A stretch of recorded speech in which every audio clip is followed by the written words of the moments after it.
Hi everyone, मैं हूं विक्रम और ये हमारा शॉपिंग कार्ट का 12 ट्यूटोरियल है। जैसा कि हमने पिछले ट्यूटोरियल में सीखा था कि हम इस कार्ट में प्लस माइनस और डिलीट को फंक्शनलिटी को कैसे यूज़ करते हैं, ठीक है। तो इस ट्यूटोरियल में हम जितना भी कार्ट में हम प्रोडक्ट को ऐड कर रहे हैं, जैसे मान लीजिए हम और भी प्रोडक्ट को ऐड कर देते हैं और इन सब प्रोडक्ट का टोटल सम हम एक वेरिएबल में सेव करके इसे यहाँ पे डिस्प्ले करेंगे। जैसा कि हम फुली डेवलप वेबसाइट में देख रहे हैं, ये देखिए जब भी मैं कार्ट में ऐड करता हूँ तो ये देखिए टोटल सम यहाँ पे आ जा रहा है, इन दोनों का टोटल सम। और ये पेपल बटन, जो फिलहाल मैंने इंटरनेट कनेक्शन नहीं दिया है इसलिए ये पेपल बटन काम नहीं कर रहा है। तो चलिए हम इस टोटल वैल्यू क्रिएट करते हैं और इन दोनों का सम इसमें ऐड करते हैं, ठीक है। तो आप cart.php पे चले जाइए और इस इफ कंडीशन के बाद यहाँ पे मैं एक वेरिएबल क्रिएट कर लेता हूँ, लेकिन उससे पहले मुझे इस वेरिएबल को इनिशियलाइज़ करना होगा। तो मैं इस प्रोडक्ट फंक्शन में ऊपर में इनिशियलाइज़ कर देता हूँ $net payment इक्वल्स टू 0। कोई भी वेरिएबल को यूज़ करने से पहले मुझे इनिशियलाइज़ कर लेना चाहिए, ठीक है। चलिए हम यहाँ पे लिखते हैं net payment plus equals to $total। मतलब ये कि ये जितनी बार भी लूप चलेगा और ये टोटल मतलब एक प्रोडक्ट का टोटल वैल्यू इनटू प्राइस, तो जितना भी प्रोडक्ट होगा इस सब का सम इस वेरिएबल में स्टोर हो जाएगा। तो चलिए इसे हम चेक करेंगे और हम इस फॉर ईच लूप से बाहर निकल के इस एक कंडीशन चेक करेंगे। यहाँ पर हम लिखते हैं इफ़ $net payment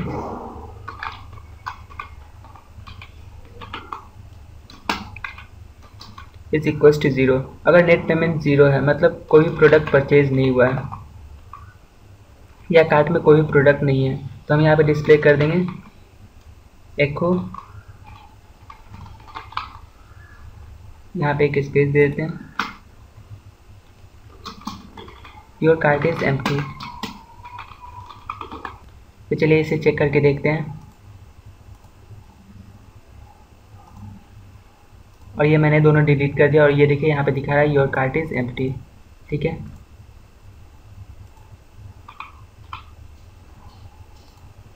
तो चलिए ये अच्छे से काम कर रहा है। तो यहाँ पे हम लिखते हैं इस इफ का एल्स,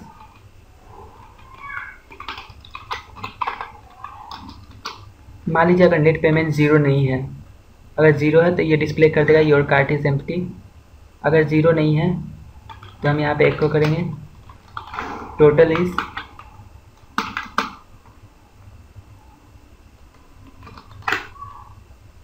नेट पेमेंट, ठीक है।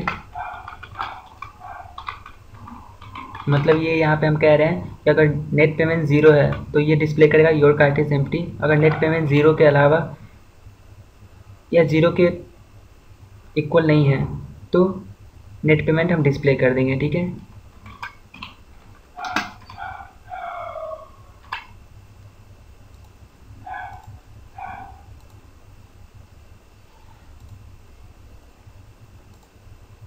और ये देखिए यहाँ पे टोटल ये दिखा रहा है,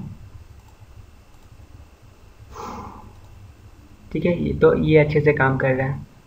तो यहाँ पे मैंने टोटल डिस्प्ले कर दिया और यहाँ पे अब मैं पेपल बटन चेकआउट बटन दूंगा, ठीक है। तो फिलहाल के लिए मैं यहाँ पे लिख देता हूँ एक और मैं यहाँ पे ब्रेक दे देता हूँ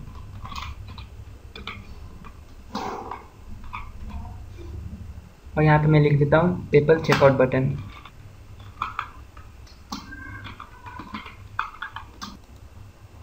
ओके गाइस, तो हम पेपल चेकआउट बटन बनाने से पहले मैं कुछ चीज़ें को ठीक करना चाहता हूँ। जैसा कि आप फुली वेबसाइट में देख रहे होंगे कि ये यहाँ पे कुछ स्पेस दिख रहा है, ठीक है, और ये बैकग्राउंड, लेकिन इसमें देखिए यहाँ पे कोई स्पेस नहीं है और मैंने अभी तक बैकग्राउंड इमेज नहीं दिया है। और ये देखिए शॉपिंग कार्ट और ये प्रोडक्ट दोनों आपस में सटा हुआ है, तो इसे हम थोड़ा डिस्टेंस कर देते हैं। और ये देखिए फुली डेवलप वेबसाइट में ये एंकर टैग सारे का एक कलर है, अगर मैं होवर ओवर करता हूँ तो ये कलर ऑरेंज कलर का हो जाता है, ठीक है। तो चलिए हम इस फंक्शनलिटी को इस वेबसाइट में डालते हैं। इसके लिए हम main.css पे जाएंगे। तो सबसे पहले हम एंकर टैग के लिए लिखेंगे टेक्स्ट डेकोरेशन नन।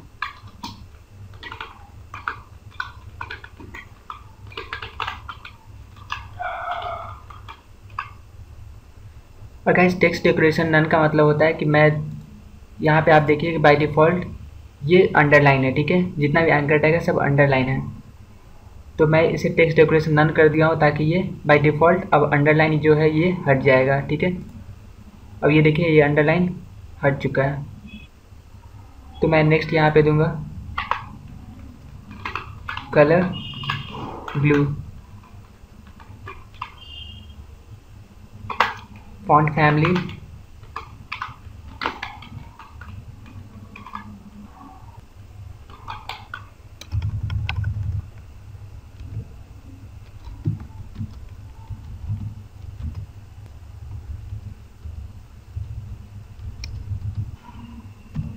मैं यहाँ पे फॉन्ट फैमिली एरियल और हेलवेट का दे रहा हूँ। तो चलिए इसे हम चेक करके देखते हैं। और ये देखिए ये ब्लू कलर हो गया और अंडरलाइन हट गया और ये फॉन्ट इसका चेंज हो गया, ठीक है। तो चलिए जब भी हम इस पर होवर ओवर करेंगे, मतलब इसके ऊपर जब हम माउस ले जाएंगे, तो मैं कुछ फंक्शनैलिटी डाल देता हूँ। एज टू होवर, मैं इसे कॉपी कर लेता हूँ और यहाँ पे अंडरलाइन, मतलब ये कि जब भी हम इस पर माउस ले जाएं तो ये अंडरलाइन फंक्शनैलिटी फिर से काम करने लगेगा, ठीक है। Colour #D00। तो चलिए इसे हम चेक करके देखते हैं। और ये देखिए अब ये अच्छे से काम कर रहा है। तो चलिए हम इन दोनों के बीच में अब थोड़ा सा गैप कर देते हैं और मैं यहाँ पे एक ब्रेक दे देता हूँ।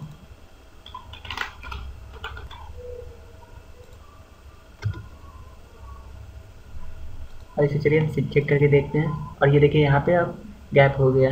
तो चलिए मैं यहाँ पे अब एक स्पेस थोड़ा सा दे देता हूँ। main.css में हम यहाँ पे हेडिंग के अंदर और यहाँ जाके हम लिखते हैं मार्जिन बॉटम 20 पिक्सल, ठीक है। तो चलिए इसे सेव करके फिर से इसे हम चेक करके देखते हैं। और ये देखिए यहाँ पे अब स्पेस हो गया।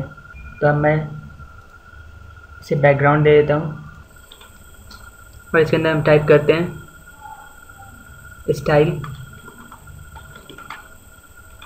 Style equals to background image.